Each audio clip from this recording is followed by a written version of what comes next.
Welcome to Burlap Teachers. Enjoy the video. You begin by confirming prerequisites.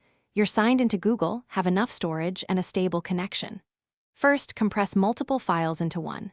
Zip to simplify transfer and shrink size. This speeds upload and reduces errors. Next, choose the Drive Web UI or the Backup and Sync Desktop app. Use the app for very large folders because it resumes interrupted uploads. Once done, drag the Zip into My Drive or select New Right Arrow File Upload. Pause if your connection hiccups. Make sure to monitor progress.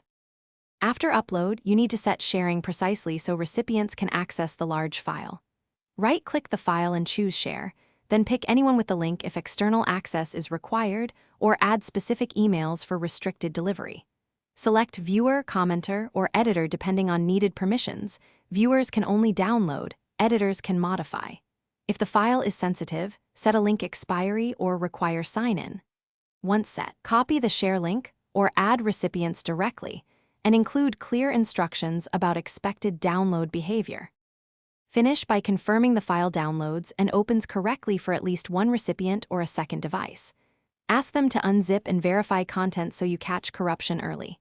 If the upload hangs, first pause and retry, then restart your browser, clear cache, or switch to incognito. The Backup and Sync app often resumes where web fails. Finally, check your Google storage quota and recipient permissions if access is denied, and consult Google service status if problems persist. This single tip solves many failures. Thanks for watching. Consider subscribing if this video helped you.